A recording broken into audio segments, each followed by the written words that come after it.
Here on one side. Can everybody hear? I love that we have notes. Well, come on, guys.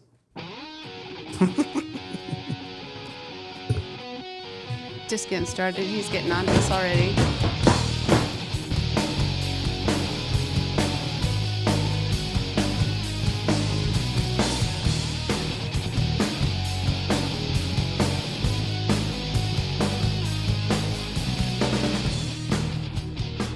All right. Welcome to episode 4 of the President's Project. Today's topic will be James Madison. And you know what? It's a special day. Yes. Because not only do we have James Madison to talk about, one of the founding fathers. Yeah. But we also have Nikki here with us. Hello. So Golf clap. Mike said that he's happy that he will get to learn something today. Absolutely. No, Yes. I'm here to learn from the masters. No.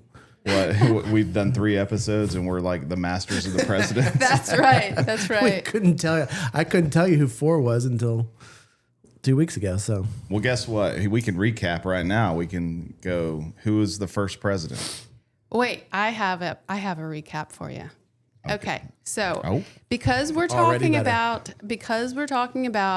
the foundation of our country, the first presidents, all who were founding fathers, I had to map this out in my brain just to put it all in order. And I thought it might be helpful for our listeners to also get just a map of like, this is where we've been and this is where we're at. So did you make this map? Because I sure didn't. yeah. So it's not like a physical drawn out map. It's just a timeline. It's a timeline. I thought you meant like a treasure map. I can make one of those for you too, if you like. But right. just a timeline to recap where we're at. So United States, the founding of the United States. So we have the Revolutionary War in 1775, Declaration of Independence, everybody knows, 1776, July 4th. And then the Articles of Confederation was in 1777, was when it was written, and it was enacted from 81 to 89. And that was basically the original setup for the government. But what James Madison found out was that it was weak government and it was a dysfunctional thing, so it needed to be rewritten. So the Articles of Confederation was written in 77, but was used until 1789. And then the Constitution was written in 1787, but used beginning in 1789. Then the Bill of Rights, those 10 amendments, 1791. And to recap the presidents in the order of, so we can see where they aligned in this forming of our country. We had Washington from 1789 GW. G-dubs. to 1797. R.I.P. G-dubs. He served two terms.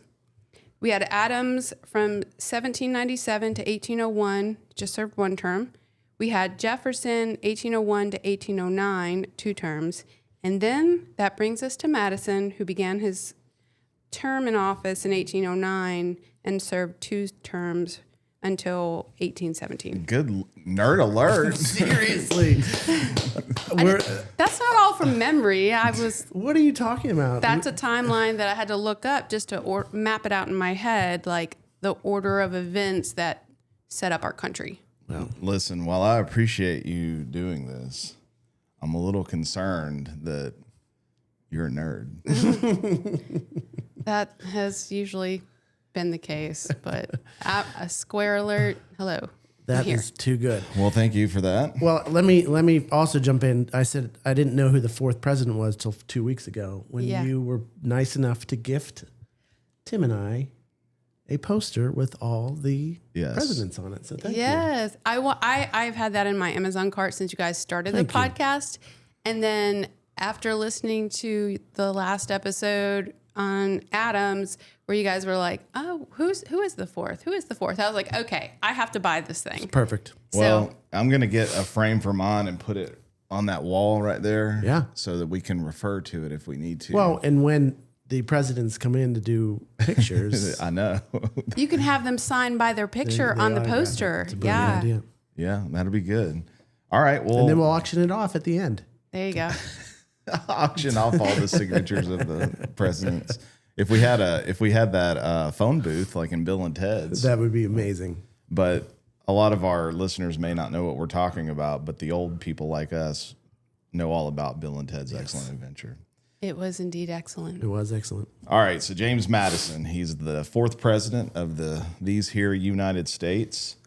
He was the quiet architect of American government. Mm-hmm. The guy who drew up the blueprint and then had to watch the house catch on fire. So after we get done with this introduction, I want to talk about that. He's remembered as the father of the Constitution, just as James just said, but his presidency is defined by the War of 1812, when the British burned Washington, D.C., and the U.S. had to prove it could survive embarrassment, invasion, and financial chaos. Madison's story is the collision of brilliant political theory with the messiest possible stress test. Sure. So I think it's in these notes somewhere, but I think one of the most interesting things about James Madison's presidency is after Thomas Jefferson left, it finally got like the house worked out. The White House is all worked out. It's functioning, which I think we mentioned this before, and her and I started watching it, but then I kept watching it more. I really suggest people go watch the show called The White House. It's on Fox Nation, and it's literally walking through all these things that we're talking about.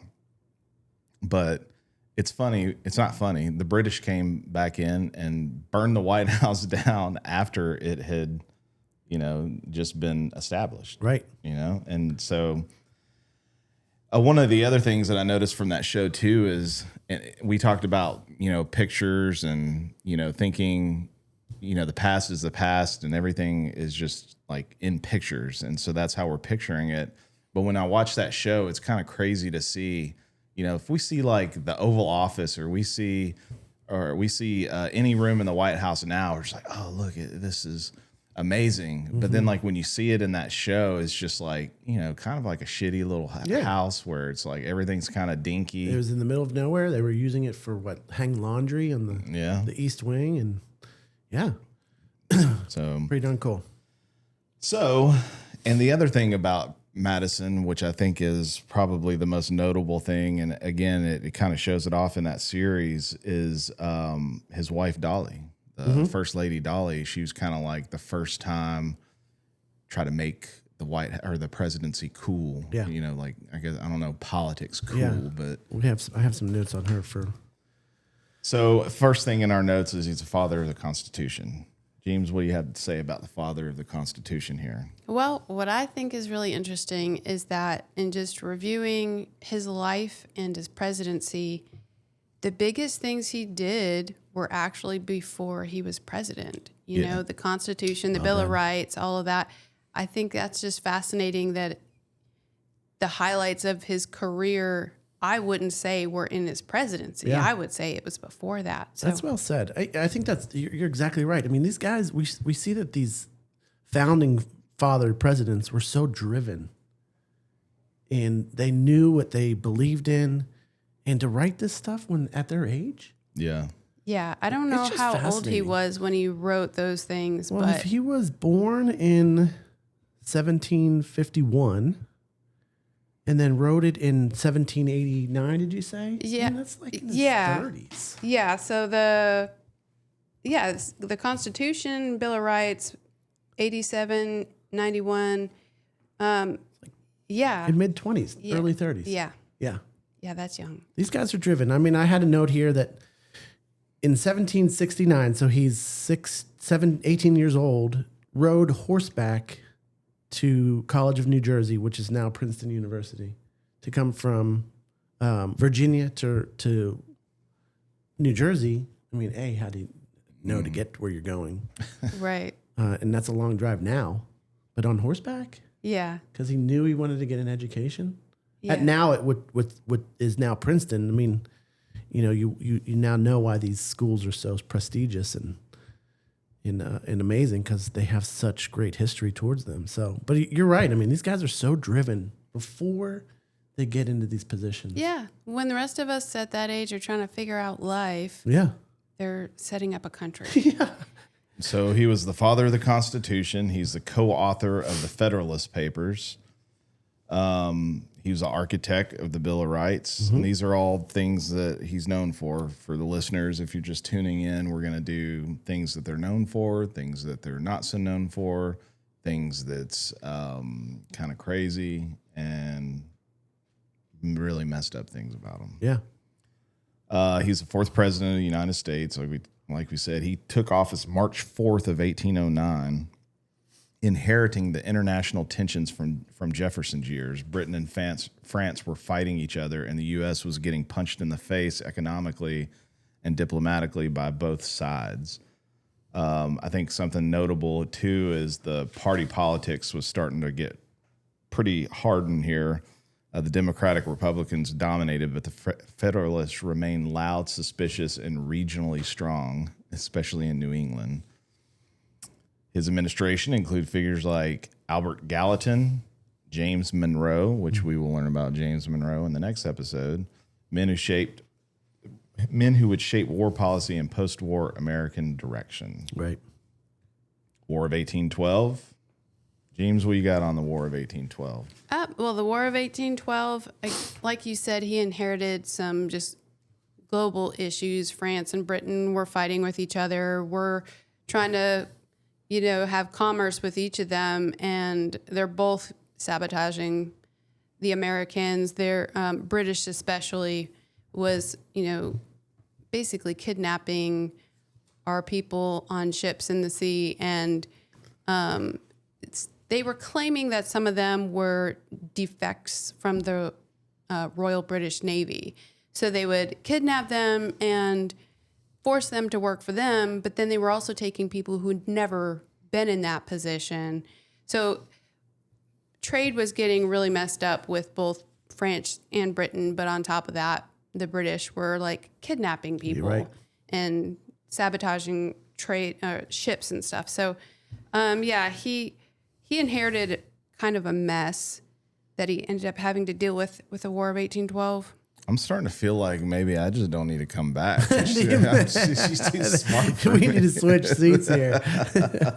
No, you're leading the charge. I'm just input. No, you're right. I mean, Thomas Jefferson left the government in disarray with finances. You have this struggle of trying to show dominance, and it leads to this war that, what do? The first thing you do, we're seeing it again today, is just try to diminish and take out everything that was, important to these founding fathers. And what's the one thing that was the White House. Yeah. Well, it's the only hit them where it hurts. I mean, if you're gonna take away from us in our monarchies and try to have your own government. Yeah. Well, and he tried bargaining with them. He tried, bargaining with France and Britain, saying, hey, whoever stops this will side with you or something, but or we'll continue to trade with you, whatever it was, the deal was. And neither of them really complied. So he just felt like there weren't any other options because he tried negotiating. Mm-hmm. And it just didn't happen. And then also right before the War of 1812, I think in Jefferson's term, they had diminished the military. So then we're going into war unprepared, which sets up a lot of what Madison dealt with and why he did end up changing his position on some things that we'll talk about later. Yeah. The British burned Washington, D.C. is the next one on the list. Like we're talking about, it says it was a humiliating moment. The young republic's capital city was literally set on fire. But you're right. Like you said a second ago, Mike, if you, what is the one thing? It's like the symbol of, our independence. Right. It's like this house. Yeah. And you just burn it to the ground. Yeah. We'll show you.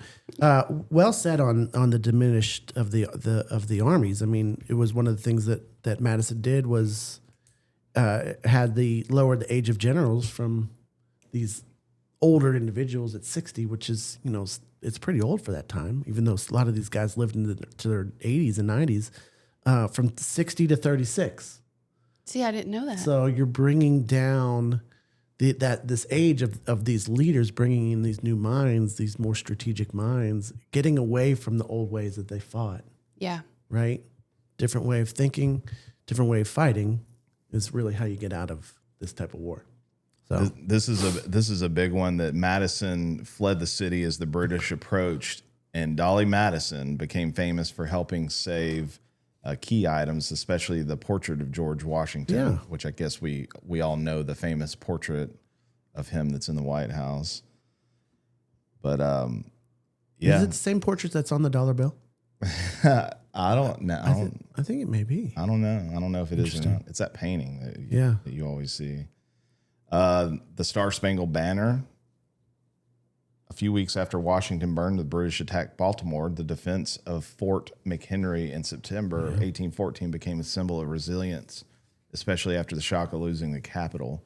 Francis Scott Key, which we all learned when we were young, wrote the Star Spangled Banner. I don't know if the kids are learning that now. I hope so. Question of what they're learning. Watched the bombardment and wrote a poem that became the Star Spangled Banner. It's a key tonal turn from humiliation to survival narrative. Yeah. The Hartford Convention backlash.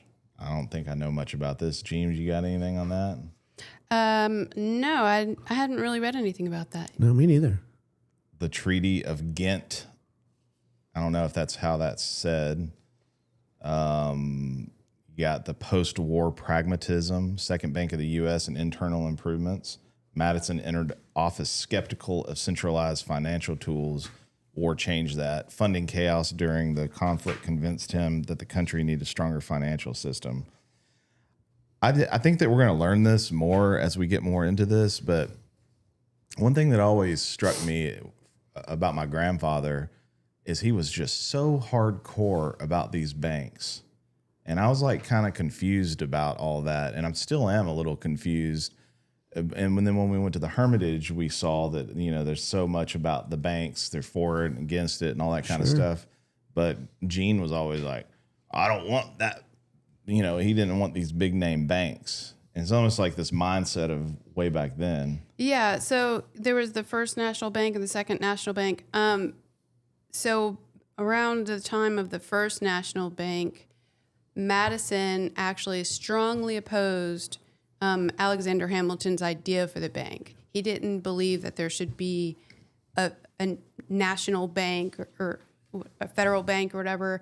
He was just concerned about the control that comes with that. But yeah, going into that War of 1812, them being unprepared financially, and it really hurt the country economically, and just realizing the need for it is what turned Madison into somebody who was for a national bank when he was previously against it. And, I commend him for realizing, hey, maybe I wasn't right about this. There is a need. Not everybody, especially men in power, usually showcase that flexibility in reason.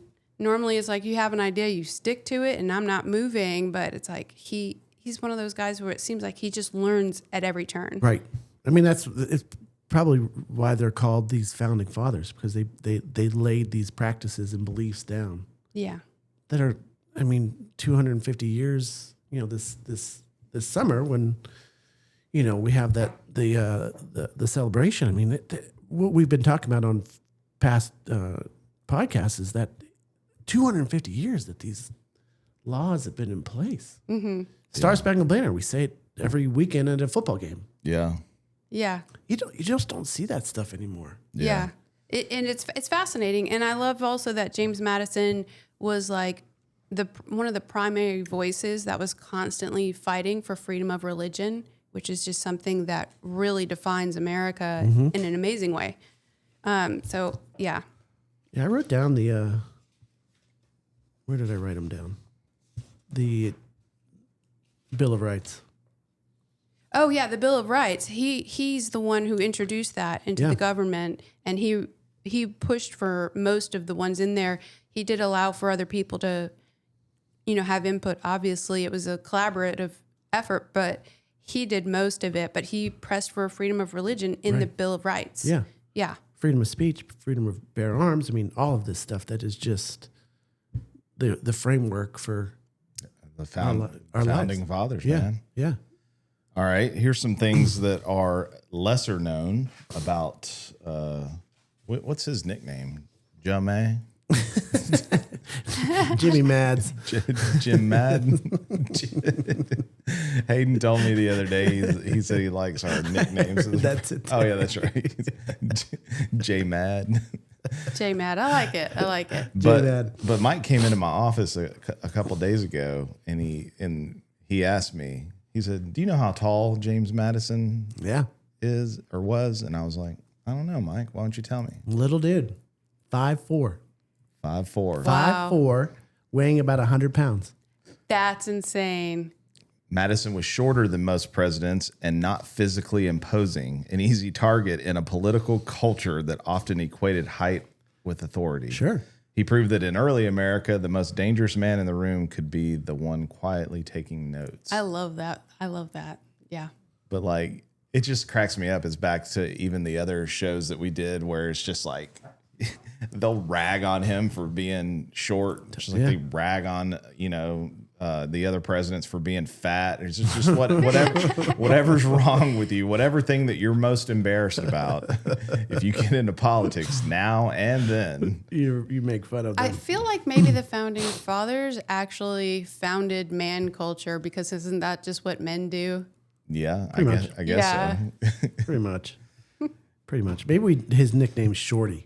Short, oh, short. See, you just or proved tiny. my point. Yeah. No, exactly. I got J Mad Short. Let's drill in the hole a little farther. Tiny Madison. Shorty. J Mad Short over there. All right. Princeton speed run and Enlightenment brain wiring. Yeah. Madison graduated from Princeton, then the College of New Jersey, young, and immersed himself into Enlightenment political theory, ideas about liberty, power, and the failure modes of republics. Isn't that crazy to think that like he wrote all these things? And all right, what were we talking about? You're fired. Yes. So, Nikki, move on over. That's Okay. fine. Okay. No.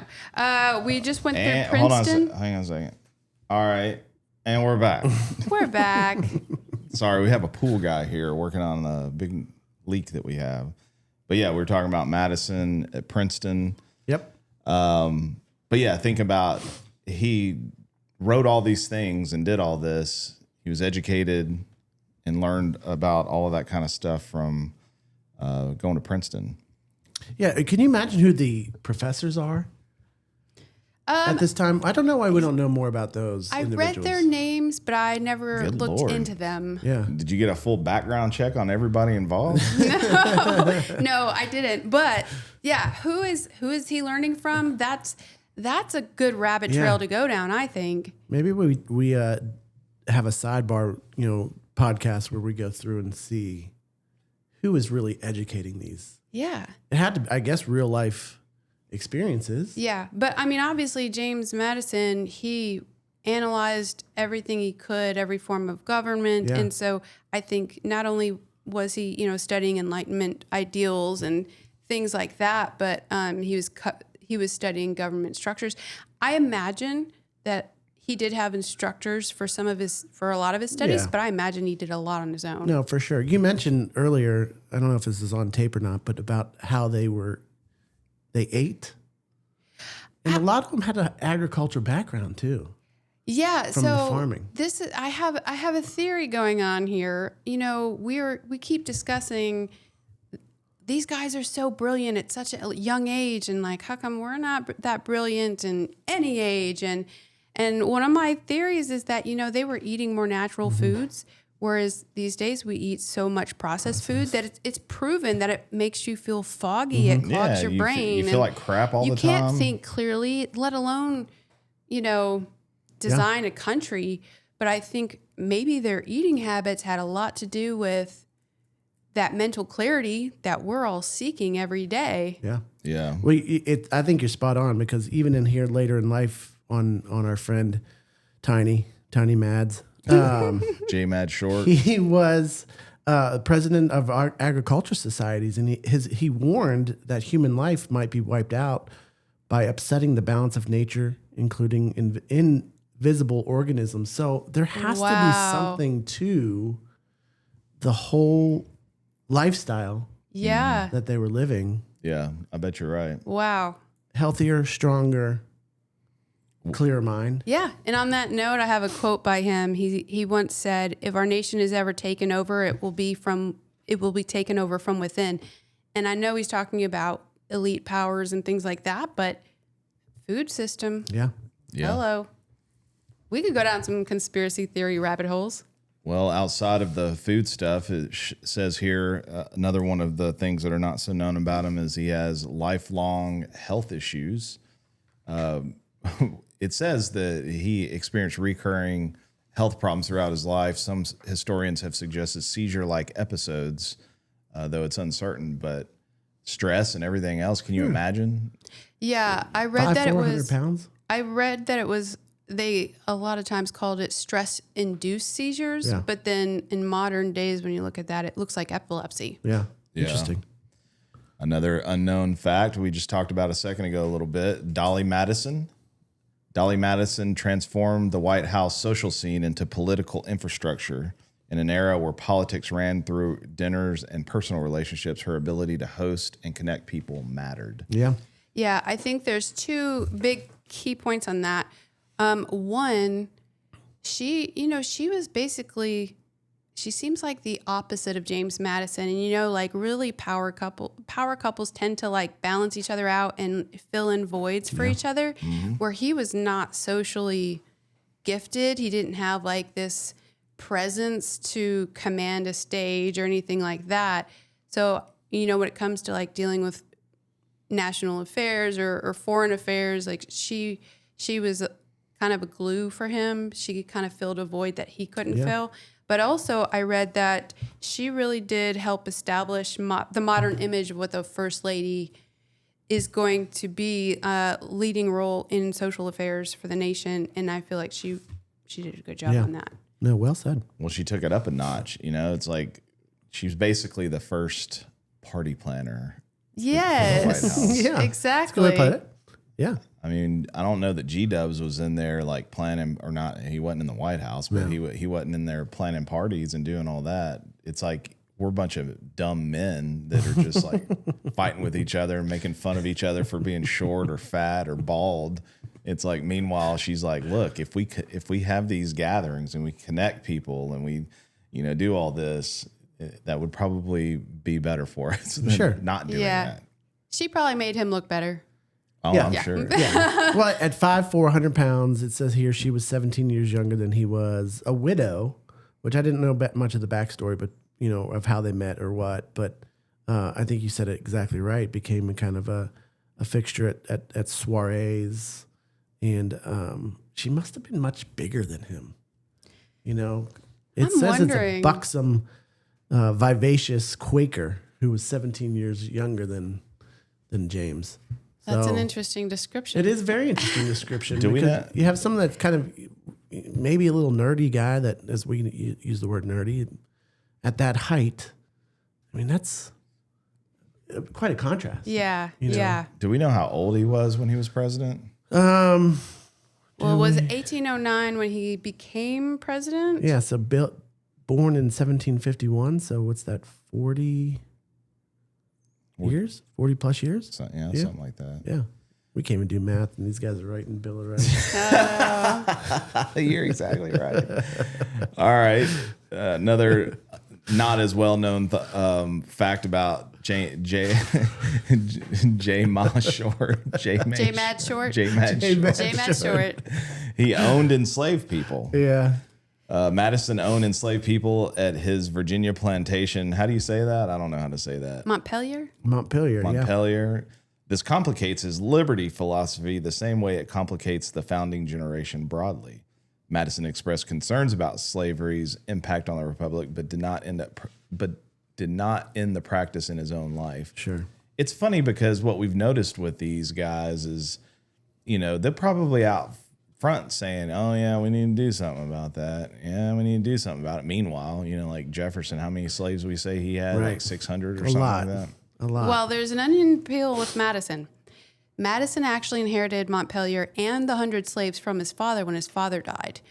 But also Interesting. his grandfather, had the same like hundreds so slaves, not the exact same people, obviously, but I think I remember that Madison's dad inherited the slaves from his dad, and then he ended up, when he passed, Madison inherited those. Well, then that makes it there were okay. generations of slaves. No, but what I'm saying is he inherited both the house, the plantation, and the slaves, all from his dad, and his dad passes away, and this is like, okay, but also he was brought up on that. Yeah.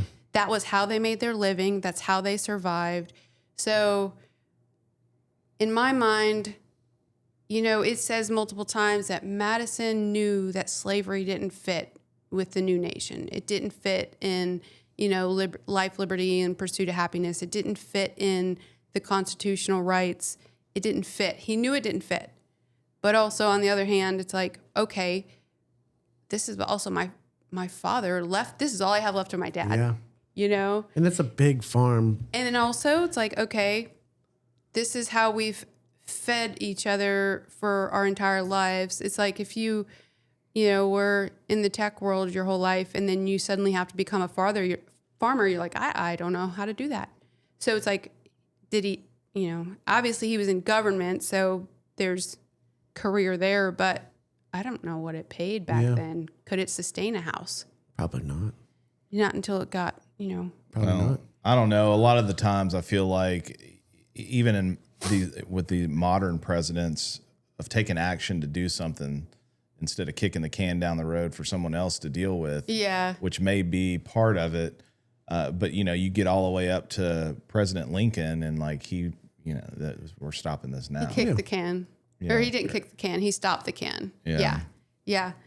But I, well, again, though, he drafted all this legislation knowing what it set up for. Sure. So, I mean, Jefferson was the same way. If the life, liberty, pursuit of happiness wasn't the case with his slaves. And then you have what Madison had written here. So you're right. I mean, to be able to manage and own and run a 5,000 acre plantation and farm, let alone the land, it's probably right. It's generational. Yeah, it's generational, but then also it's like, there needs to be a shift, but how do you make the shift? Yeah. You don't do it all at once. You don't just set them all free and then everything crumbles. Right. There's got to be like a process. Well, I mean, that's what... Which sharecropping was supposed to help that, and then it didn't, but... It's like with it's like even with welfare and stuff right now. It's like you got to get it under control. It's an animal that is hard to tame, and you can't just cut it off. No, it's like people would revolt. People, especially with change is hard, especially with as young as the country is. I don't think that any of the founders wanted to tackle that beast. Yeah, because it's difficult. It's complicated. People have their livelihoods rested on it. I mean, obviously it's wrong. We all agree that. But again, like you just said, with the welfare piece, if you just tomorrow cut off everybody's welfare, didn't give them a process for success, they're just, wait, I don't have any money. Yeah. I have nothing coming in. I don't have food, They're going to revolt. But even that still is the same with the slaves. It's like you just set them all free. Well, what do? They don't have a house. They don't have a career, So there was one slave that he set free into, what was it? Well said. I got it right here, I think. He set one free into, what's it called? A training. Training for a new career. What's the word? I've lost the word. He said he hated slavery, which held him in economic chain, and worked to abolish it through government purchase of enslaved people and the resettlement in Liberia, financed by sale of public land. When his personal valet ran away in 1792 and was recaptured, a situation that meant sale into yellow feverish West Indies, Madison set him free. So I don't have a name of this individual, but you're exactly right that he did set one of his...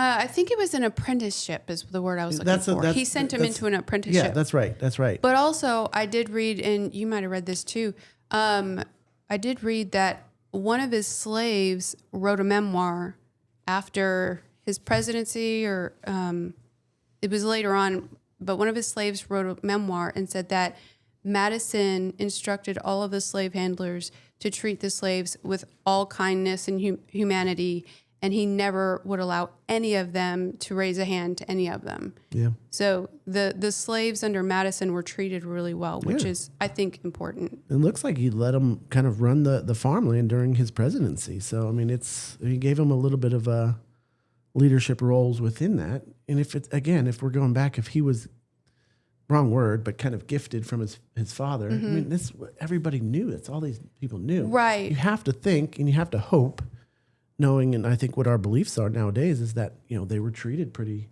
decently. Yeah, I know that wasn't always the case, but with Madison, that was the case. Right. And it was documented, which is great. It's just, but also I think he just inherited them a year before becoming president. Yeah. So it's like, oh, I'm president, now I got to go when I just got this whole plantation. He was a retired elder statesman. He retired elder statesman still influencing the system he designed. So, nowadays the presidents, when they, well, I guess with the exception of Trump, because he is after his first term and he's still going at it. But like most of them, at least the modern ones that we've seen, when they finish, they're done. They're like DUN done. You don't even really hear from them a lot. They'll show up at funerals or events. Well, shoot. Yeah. They get speaking engagements and make a ton of money. Yeah. Yeah. I guess that's the same with this. It's like Madison returned and returned to Montpelier. Is that how you say that? That's the best You're going to get, I think, Montpelier. But he remained engaged in public questions, including constitutional interpretation and national unity. So I guess it's good that, like, hey, if you got any questions on this, the guy that was a part of writing it all, hey, you can call me. It's a resource. I guess you couldn't call him up. No. You write him a letter. He'd receive it a few weeks later. Yep. Send him a smoke signal. All right, scandals and controversies. Of course, I can't really say that a lot of this stuff is scandalous for James Madison, but going to war while unprepared. The War of 1812 began with shaky planning, underfunded forces, inconsistent militia performance, and weak coordination between federal and state authorities. So you can't go to war unprepared, guys. No. And I think we kind of discussed a little bit about that because of commerce and not being prepared financially as a country. Yeah. Put you at a disadvantage. Another scandal that Larry considers a scandal is the burning of Washington was national humiliation, which I guess that does suck. Mm-hmm. But it exposed the vulnerabilities in American defense. Sure. And so, the American people are like, hey, keep those redcoats away. Yeah. And meanwhile, they're burning down the symbol of America. Financial chaos and war funding problems. Yep. Regional division. Come on, we gotta get something more spicy than that. Impressment and diplomacy failures. Yeah, that's not slave holding contradiction and the liberty generation. Madison's ideal included liberty and Republican citizenship, yet he owned enslaved people. We talked about that. Yeah. Military leadership turbulence. The war involved shifting commanders and uneven performance. Some efforts failed badly. Others produced iconic victories. The Capitol's vulnerability revealed structural weakness. Washington, D.C. was young, poorly defended, and symbolically huge. Its burning wasn't only a military failure. It revealed that the federal government's infrastructure and coordination were underdeveloped. Sure. So it sounds like the biggest scandal that he had was like he should have been more ready, I guess, to go to war. Yeah. Probably didn't expect it, of course, right? Just eventually knew that as he learned it was going to happen. This is a big one. Executive power expands in wartime, even for the limited power guy. Mm-hmm. Madison's political philosophy emphasized limited central power. War forced expanded federal action, mobilization, financing, and stronger national coordination. It's crazy during war. I mean, we're in war right now, and it's like that's always a huge debate on, paying for it and taken, like even say Trump, for example, with the whole Iran thing, just like deciding to go to war, you know, not getting permission from Congress and stuff like that, which I am in the camp of, if we have a president that we elected in, no matter who it is, Democrat or Republican, and they make the decision to go to war, well, you don't want to go to Congress and say, hey, hey guys, we need to go to war, because then the enemy knows. Maybe not back then, but now for sure. I mean, you elect the president to make those decisions. Yeah. Right. That's true. If not to get off on a tangent, but Tangent if you again? had to take these decisions nowadays to Congress and Senate, we would still be talking. They would about fight it. about it for a year and a half. Yes. While the problem just escalates. Right. Yeah. Right. Yeah, I agree 100%. All right, so weird, messed up things about J Mad shorting. And I don't think these are messed up. I just think they're odd. Well, look, Not everybody. Larry did the best that he could on this, and some of them will be better than others. But it seems like for the most part, Madison was pretty upstanding. He didn't have too many controversies. Yeah. Oh, He was a nerd. Hey, you were unprepared and short. Yeah. And married somebody 17 years younger than you. I mean, to me, that's the biggest, if it's a scandal at all. I mean, Yeah. Yeah. marrying somebody much younger, but man, again, But I think that was there's more time. common back Exactly then. right. Yeah. And see, it says here, socially reserved, not a natural crowd pleaser. But a lot of these presidents are like that. Yeah. You know, a lot of, you know, I see myself more as like, I'm a thinker. I'm not the person that you put out in front of somebody to give a speech. I'm more of like a behind the scenes guy. That's where I excel. Sure. And then you have other people that are great being out in front of people. They can rattle off whatever you know you need them to rattle off and not even know what they're talking about.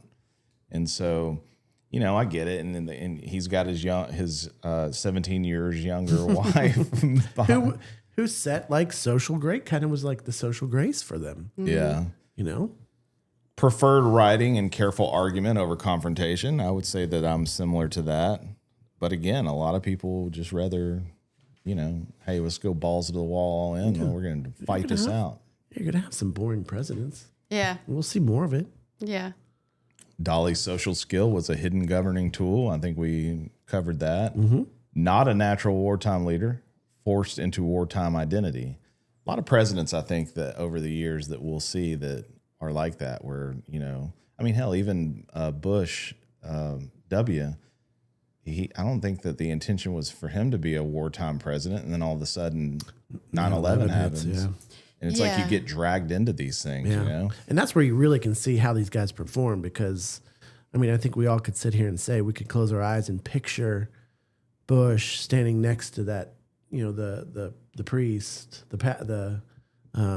what's the word I'm looking for?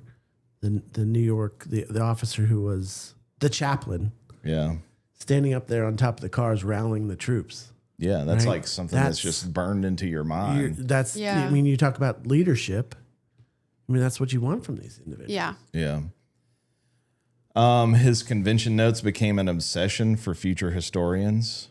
Madison's notes from 1787 are foundational to constitutional scholarship, which I don't see why they wouldn't be. I mean, hell, you try to dig up all the writing you can from this guy.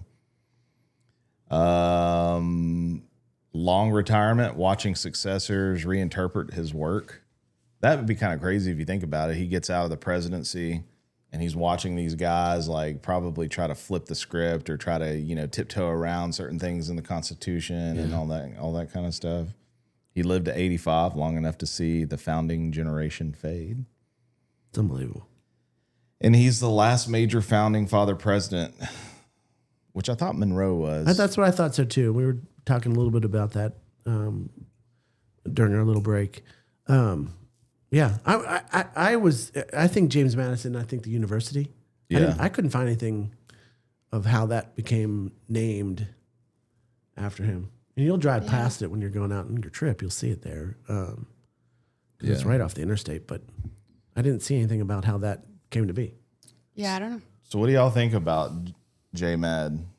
Well, I think, like we've said, he was a nerd, but his analytical eye really helped shaped the country. And I have a couple of quotes. Well, hold on. I think that what you said in the beginning is that a lot of the stuff that he, not just him, but all the founders did prior to becoming president was more notable than the presidency. Yeah. And I think that that James Madison, he wasn't like the Thomas Jefferson or the George Washington or the Abraham Lincoln or any of those guys, but he, kept it rolling. But fun fact about all of that you just said, he actually helped Washington write his inaugural speech.